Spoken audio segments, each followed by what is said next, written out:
Welcome, welcome, welcome. We have a special edition SEC focused podcast because I had some time on my hands, was reading Twitter after lunch, looking at some things, and all I kept seeing, it's early signing day, NIL deals, tampering, you name it, it was said. Not a lot of people. I know you're at work right now. You can watch this later. Just wanted to get on here and share a couple thoughts. I'm going to screen share some things in a second. And I want to go back. People are saying, okay, well, the biggest schools are getting the biggest names. They're getting the most, the most stars. They're getting all the people because they got the most money. So I want to do a little exercise. And I'm going to share my screen. And I think that what we're going to do is we're going to go over there and we're going to say, all right, you're saying that it's the Alabamas, the Georgias, the Clemsons, the whoever it is. You don't think they were doing this before the NIL? And I am going to show you something here. We're going to do us a little screen share. Let's go back to 2018, before the NIL was official, before you could legally pay fair players. I'm not saying you can pay for them now. And check out who's up top. Who do we have here? Georgia, Ohio State, Texas, USC, Alabama, Penn State, Clemson, Miami, Oklahoma, Notre Dame.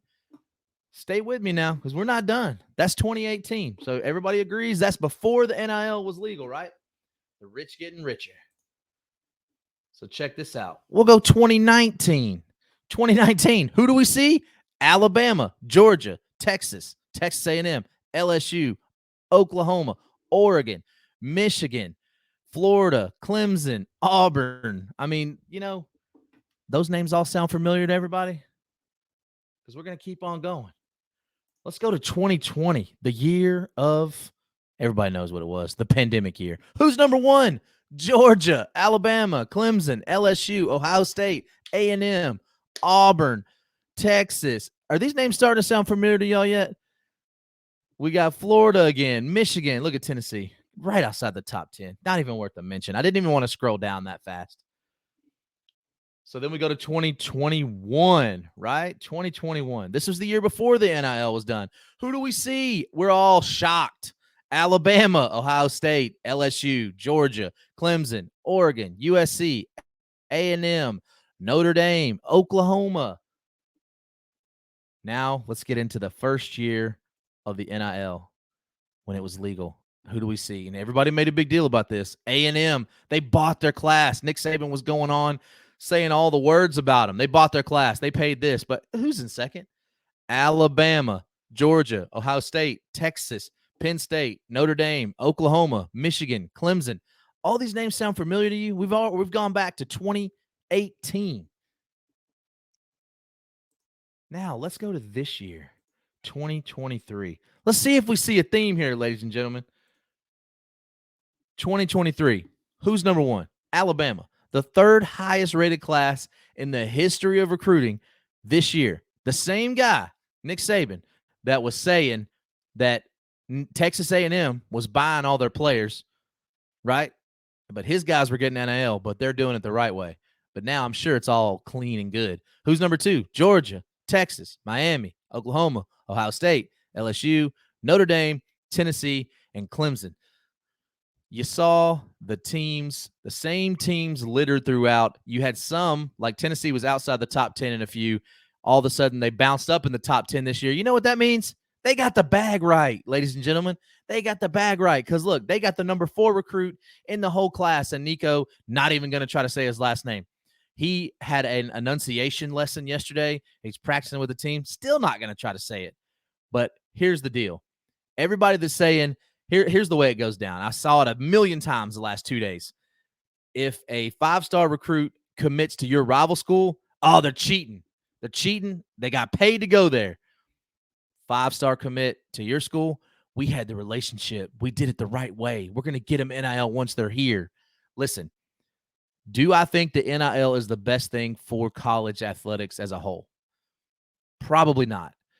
I think that the NIL is good for the athletes. What has been happening, and this is what people forget, for so long, the amateur status, everybody was profiting off of it except for the student athlete. Were they getting paid under the table? I think we all know that. Were they getting paid off their name, image, and likeness? Could they sell their memorabilia? Could they sell their jerseys? Absolutely not. They couldn't do it. We've seen people get suspended for it over the years. Should they be able to profit off of that? Absolutely. Let me ask you a question. If you're a junior in college and you get if you're a marketing major and you get paid to intern at a marketing firm, nobody ever cared about that 20 years in. You get paid for your ability, your name, image, your likeness. You get paid to speak at an event. All those things were fine. But here we have a $1 billion industry, and all of a sudden now we're going to say, oh, no, they're amateurs. They get paid with their scholarships. Come on.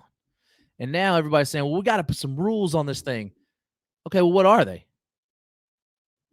But do you believe it should go in a trust until they leave? Let me pull up Facebook so I can see who's saying what, because I'm going to address this. Oh, Nikki Mays, it's you. You said, do I believe it should go into a trust when they leave? I do not. I don't think it should go into a trust. And let me tell you why. It's their money. They're 99.9% of the time, they're legal adults over the age of 18. I'm not going to tell them what to do with their money.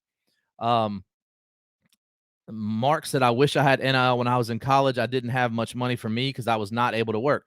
That's exactly my point. So when you think about the NIL and, on and off the bench, we interview so many athletes and they're from all the way from your top 5 baseball and mock draft. These guys are pros that end up going pro. We've interviewed college football players. We also interview, like last night, we had a volleyball player for LSU. Those are the people I'm talking about. They also can't work. The softball players, these people can't work either, and yet they're on scholarships, some of them on partial scholarships. They should be able to profit off their name, image, and likeness. Some of them have done a really great job. Livy comes to mind. The Cavender twins, all of that stuff comes to mind. Now, do we all like the way that they're getting their bags? You don't have to, because I'm not coming to your office and telling you how to get your money. If you're an engineer, keep engineering. I'm not going to tell you how to do it. I'm not going to tell you how to pay your bills. I'm not going to do any of that. Just like I'm not going to tell an 18-year-old that he shouldn't be able to get his money today. The number 1 A&M class meant nothing, but interestingly, it means something for other teams. Why? Coaching. That's our boy Drew. So yeah, I mean, I agree. So let's go back to that recruiting. Everybody always gets hyped about it. It's something to talk about. And I mentioned this last night, and I want to mention it again. I think that what they've done with the early signing period is a travesty to college football as a whole, because what you used to have was everything was kind of clean. Everything kind of made sense, right? You had your conference championship games that first weekend of December, and then you kind of you started practicing, and bowl season was coming up. Those games mattered, right? Now they matter a little bit less. You're opting out, not to mention the transfer portal. But now you had to wait until February for early signing day. They moved it up to December. And now, even though it's not early signing day, it's the first day of early signing. All they did was make early signing day 2 months prior. So to me, if I'm the NCAA or whoever, the governing body, whoever that may be now, because I think the NCAA is kind of in, they're kind of out, they're in there when they want to be. I think what you have to do, push it back. Let's rein this thing in. Let's really spend this offseason getting things under control and what the NIL is supposed to look like. Because whether we regulate it, how we regulate it, I don't know.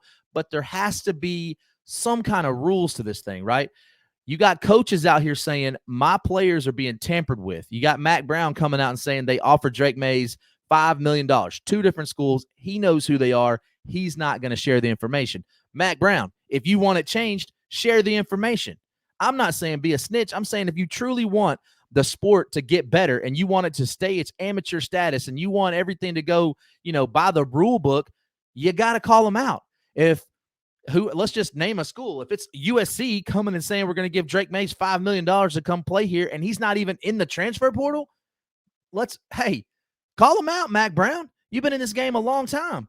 I think the problem is, and I'm just going to spitball this out there, I think the problem here is Mack Brown's been in this game a long time. Mack Brown had a lot of 5-stars at Texas. Mack Brown's done a really good job recruiting in North Carolina. Mack Brown might have some skeletons in the closet. That's the problem. Everybody's been dirty for so long in this game, and everybody's been profiting off of it except for the kids for the longest time. The families and the churches and the businesses and the coaches and everybody else has been agents and runners and Nike, Adidas.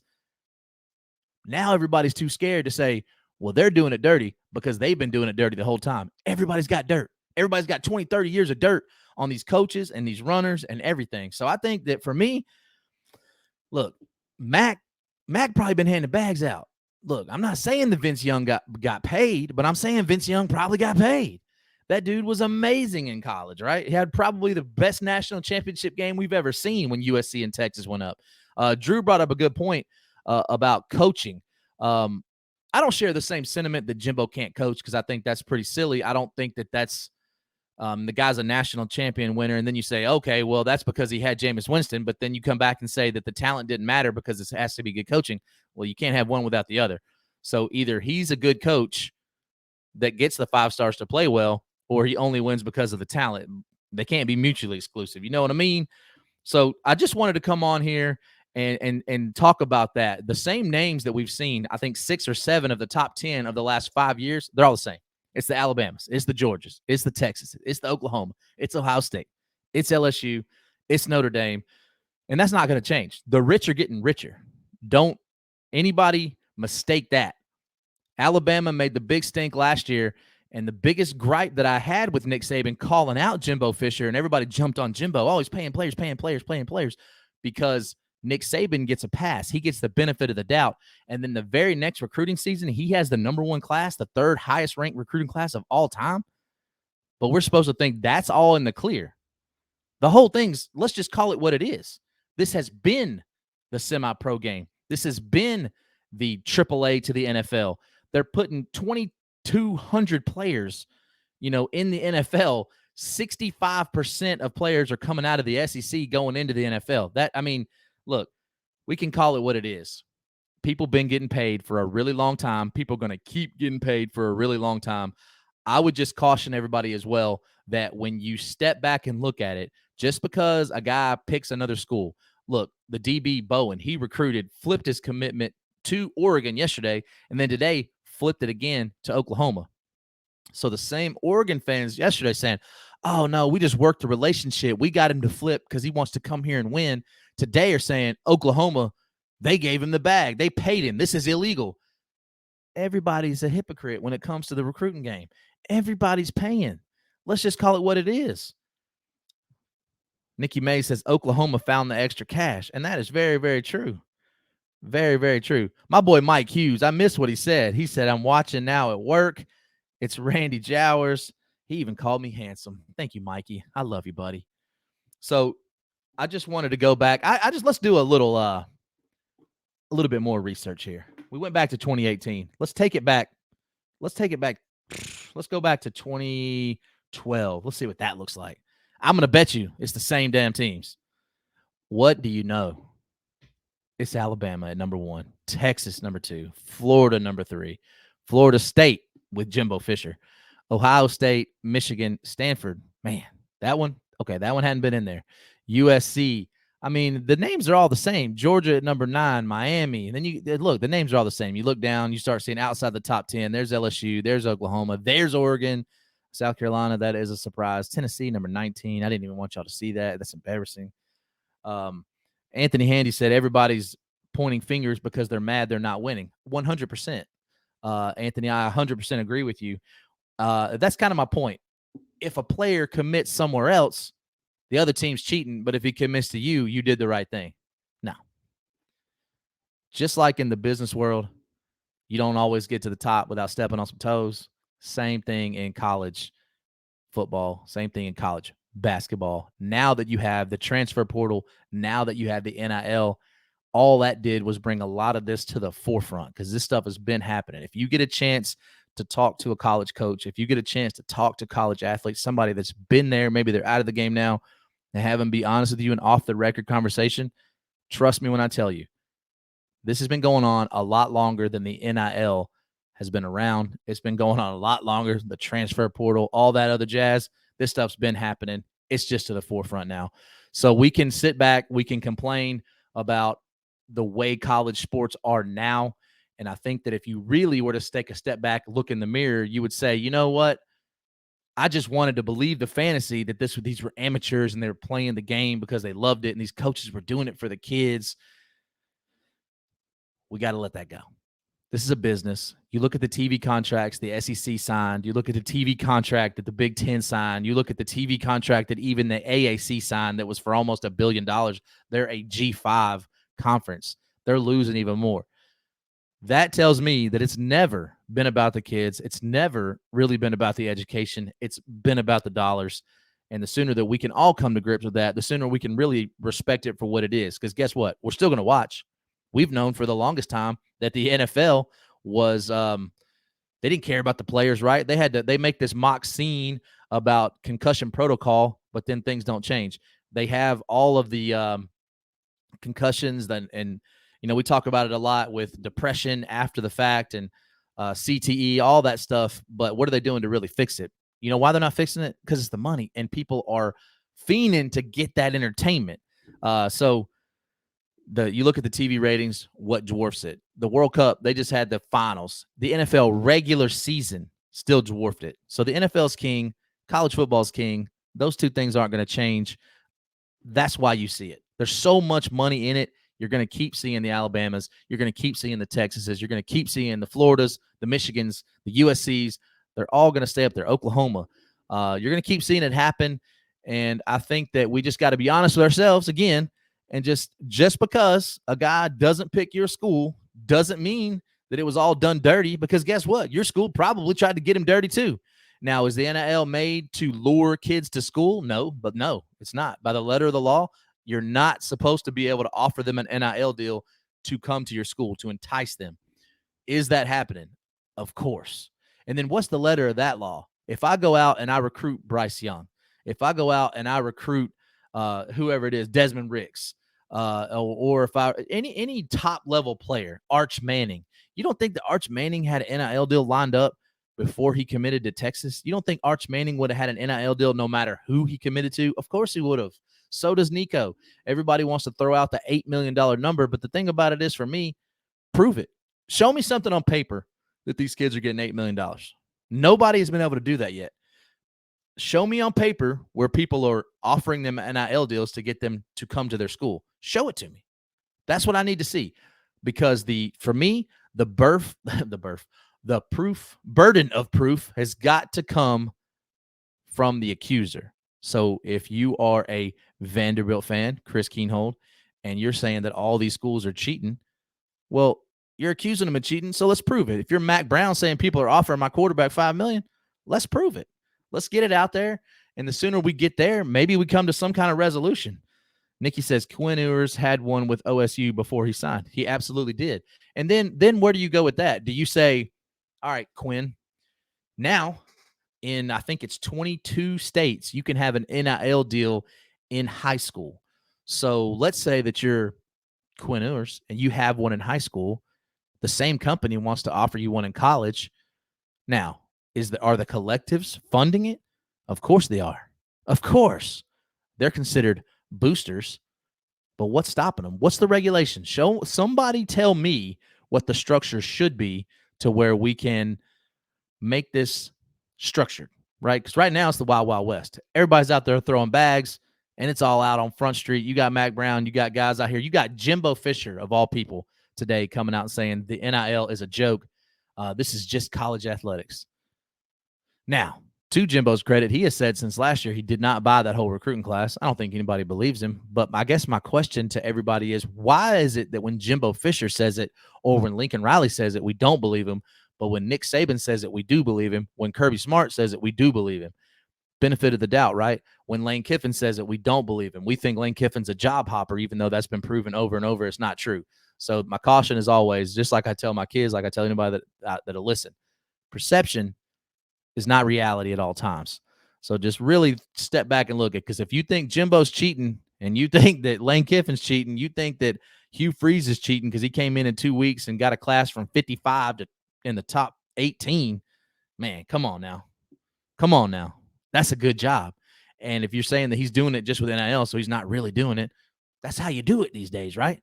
Of course they're doing NIL money. Of course they're doing it with the transfer portal. Those are the rules that the NCAA made legal. Those are the rules that these states made legal. So when I say, and Chris always gets on to me when I say this, I'm saying the NCAA is powerless. They are. They literally lost a case with the Supreme Court saying that if you don't let them get paid, we're going to bring you back in here. We're going to subpoena you. We're going to bring you. I mean, they lost the lawsuit. So the NCAA, to me, it's just a figurehead. Maybe they used to wield some power. They do not anymore. Yeah, so Anthony said, and they want the heat looking somewhere else than their house. That's exactly right. And that was kind of my point, bringing up Mack Brown and all those guys. And I'm not saying Mack Brown's a cheater. I'm not saying Nick Saban is. I'm not saying Kirby is. I'm not saying Josh Heupel is. I'm saying that before, something my granddad used to tell me is those that live in glass houses do not throw stones. So if you are a Georgia fan, you don't got to call out Alabama for cheating. If you're a South Carolina fan, don't call out Tennessee for cheating just because they're paying for players, just because they got a top 5 player, just because they got a top 10 class, doesn't mean they're cheating. Alabama has done this. I just proved it. We're back to 2012 right now. They're number 1. Come on. That's just what they do. So, look, Nikki, if you don't believe it, go see what companies these school boosters own. 100%. Anthony says it's real simple. These coaches are dry snitching and not naming sources because they might have to work together someday. Can you imagine having to work side by side with somebody that you know threw you under the bus? 100% true. And, it's kind of like we see in the NFL too, Anthony. It's the retread edition, right? You'll see a coach that's been fired from 6, 7, 8 jobs, and we've seen him not do well. But that fraternity of coaches just recycles and recycles and recycles and recycles. So it's crazy to me. But I just wanted to come on here and address that, prove some points, put some stuff up here on the screen. We're back to 2012, and the last 10 classes, now 11, it's all the same names. It's the Alabamas, the Georgias, Texas, all the big names, Ohio States, Michigans, it's USC's, Tennessee, Florida. Sometimes they're in there, sometimes they're not. So listen, a lot of you call someone out, you will be Ole Miss freezed. That is very true. That is true. Good point, Nikki. Anthony says, worse yet, they won't get a job if you openly snitch. I think that's why we're only seeing a guy like Mack Brown that just doing it, but he's still not naming names, but that's saying it really because he's at the end. He's probably about to retire. This is like a swan song for him. And I think the game might have passed him by just a little bit when it comes to the recruiting. Still a really good coach. I'm not saying he's not, but he ain't got that Texas money no more, Anthony. You know what I mean? So just wanted to come on here real quick, a little short, 20 minutes or so, went a little longer than I thought I was going to talk about that and to really put some facts on the table that nothing has really changed other than now you know about it. The people that have been in the game have already known about it. So Anthony says, I'm waiting for the NCAA version of the first 48. The commission brings Nick in and gives him a Big Mac meal supersized. Yeah, Nikki says maybe once he is retired, he will name them. Maybe, but I kind of doubt it. And I put this back on, Cody on our page. He brought it up today, put a post on SEC Focus Facebook page. That's really good, talking about some regulations about the NIL. And I think it's true. We will have to regulate it at some point, but just know that that's going to hurt your team too. It's not just going to hurt Alabama. It's not just going to hurt Georgia. It's going to hurt all of our teams. Because guess what? Look, I live in the city of Memphis. Memphis is in the AAC. They're a G5 team. They got guys on NIL deal, right? So these players that are going out and getting to make money off their name, image, and likeness, how do you tell them to regulate it? They're not the Bryce Youngs. They're not the Stetson Bennett's, Stequavius. They're not those guys. They ain't got the clean fades like that. They ain't got the Heisman Final Four. Nikki, now she's just talking mess. Now she says we at Florida is poor. We having to buy all these buyouts. Well, look, Auburn is definitely on that same page. I think they have $38 million in buyouts currently. Tennessee had something like $29 million. I think they were still paying Butch Jones up until this last year. So unless you're Alabama or I guess Georgia, you're probably paying a buyout. Auburn's definitely paying it. I know Tennessee's paying it. Mizzou's probably about to be paying it. But yeah, that's all I wanted to say. Appreciate you coming on. This has been my TED Talk for SEC Focus Podcast. I'm Randy, and I am out.